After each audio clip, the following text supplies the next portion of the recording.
Bienvenue à bord. Éteignez vos lumières, vérifiez sous votre lit. Vous êtes sur Horreur Inédit, la chaîne qui vous fera flipper et vous coincer contre votre mur durant des heures et des heures. Surtout abonne-toi pour rester informé. Histoire 1. Je vous parle de John et Stephanie. Selon le témoignage, au moment des faits, John et Stephanie étaient un nouveau couple très amoureux l'un de l'autre. John est un officier de police et très actif. Il a appréhendé dans le passé plusieurs tueurs en série, et Stephanie une accoucheuse dans une clinique.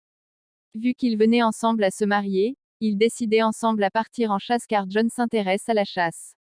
La veille, John s'en procure un fusil de chasse. John et Stephanie étaient tout excités de partager ce moment ensemble. Le lendemain à 8 heures, ils se sont mis en route. Ils parcourirent plusieurs kilomètres quand soudain Stephanie a remarqué le ciel s'assombrir du côté de la forêt. Inquiète, elle dit à John qu'il fasse demi-tour et qu'il remette ça à plus tard. Mais vu que John n'a pas souvent du temps, il insista et roula jusqu'à la forêt. John auparavant venait chasser dans cette forêt contrairement à Stephanie qui en est à sa première fois. Arrivés, ils prirent la forêt en exploration. Subitement la forêt s'assombrir comme s'il sonnait 19 heures alors qu'il était à 11 heures et soudain il commença par pleuvoir encore et encore. Cherchant à se cacher de la pluie, Stephanie remarqua une vieille cabane à quelques mètres de leur position.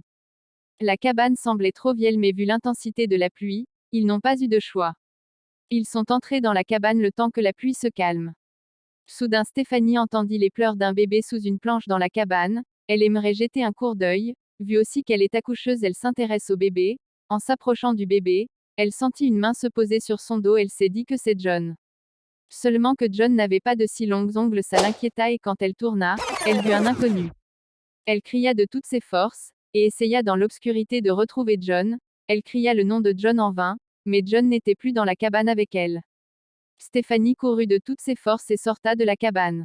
Et c'est en ce moment qu'elle réalisa avoir laissé tomber son portable dans la cabane vu qu'elle est seule maintenant et qu'elle ne retrouve plus John. Sans son portable pour appeler les secours, elle ne sortira plus jamais en vie de cette forêt. Elle ne connaît plus le chemin du retour car c'est sa première fois d'être sur les lieux.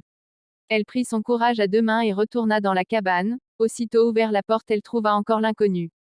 Et elle vit une femme à terre criant à l'aide, la suppliant de l'aider à marcher car elle a une jambe cassée. Stephanie s'approchant de la femme disparaît en même temps.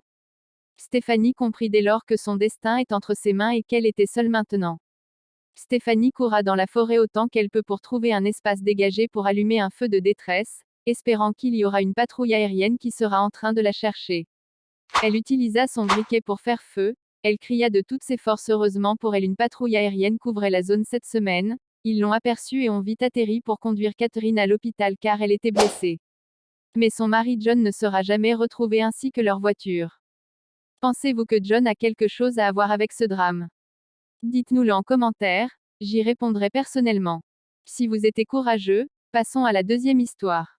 Je vous parle de Victorine. Selon le témoignage, au moment des faits, Victorine, avant 30 ans, vivait au 4e étage et avait un enfant appelé Mathieu qui venait d'avoir 7 ans, et l'école de Mathieu se situait sur le chemin de travail de sa maman, donc chaque matin Victorine amenait son enfant Mathieu à l'école avant d'y aller au service. Un lundi matin ils partirent tous deux ensemble, elle déposa Mathieu à l'école et continua sa route pour son service. Arrivée au service, elle se rend compte avoir oublié son porte-monnaie à la maison, donc sans plus tarder, elle revient à la maison pour le prendre. Avant de garer sa voiture, elle aperçoit un homme grand de taille la regarder fixement au volant, mais Victorine nous affirme ne jamais connaître cette personne, mais elle s'est dit que c'était sûrement un nouveau habitant du quartier.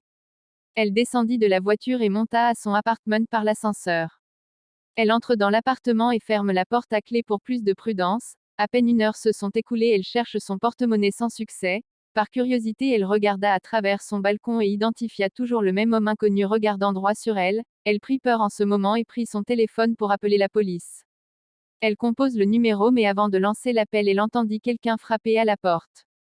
Elle s'est dit sûrement c'est un voisin, mais avant d'ouvrir la porte, elle eut l'intuition de regarder au travers du Judas. C'est là qu'elle remarque que c'est l'inconnu qui est là. Elle essaya de ne plus faire aucun bruit et de rester discrète pour sortir par la porte de secours, et de prendre les escaliers, mais l'inconnu se met à frapper la porte plus fort et à dire qu'il sait qu'elle est là, et qu'elle veut appeler la police, et que de ne pas le faire sinon ça va mal se terminer avec elle. Autre souci avec Victorine, c'est que son fils Mathieu allait terminer les cours à 11h30 et qu'elle devrait aller le chercher. Pour ne pas inquiéter sa sœur, elle appelle cette dernière et la dit qu'elle a eu un contretemps, donc d'aller la chercher Mathieu à l'école.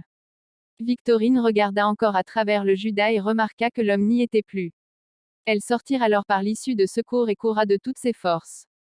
Vu que le parking était devant la maison, elle pourrait se faire remarquer si elle allait pour démarrer sa voiture. Elle passait devant l'école de Mathieu et vit Mathieu avec un homme, sûrement que la sœur de Victorine n'était pas venue pour chercher Mathieu. Rassurez-vous, l'homme avec Mathieu était le vigile de l'école. Elle partit avec Mathieu au commissariat pour expliquer la situation. Vu que les policiers ne voulaient pas intervenir, elle a menacé de prévenir le procureur et c'est en ce moment que le commissaire envoya 2 agents d'être en garde chez Victorine pendant 3 jours le temps de calmer la situation. Ce soir, elle rentre à la maison avec son fils et les 2 agents de police. Durant les 3 jours, l'homme n'est plus revenu. Le vendredi, elle se préparait à déposer Mathieu à l'école. Ils prirent l'ascenseur aussitôt entrés dans la voiture. Victorine regarda par le rétroviseur de sa voiture et s'est aperçue de l'homme inconnu au siège arrière. Elle s'évanouit sur le champ car elle est asthmatique, elle n'a pas pu supporter cela. Mathieu courut de la voiture et appela à l'aide. Un chauffeur de taxi vit de loin Mathieu en détresse et s'approcha de la scène. Mathieu expliqua la scène au monsieur chauffeur, qui ensuite appela la police qui ne tarde pas à arriver sur les lieux. Mais le mauvais dans tout ça, on n'a jamais pu identifier le suspect en question. Victorine fut conduite à l'hôpital. Rassurez-vous, actuellement elle va très bien, l'inconnu n'est plus revenu, elle a repris ses activités tout en ayant un mystère gravé dans sa mémoire, qui ne sera jamais résolu. Bravo si t'es resté jusqu'à la fin, vraiment t'es très courageux et abonne-toi pour plus de vidéos car on en sort de ce type chaque 2 jours.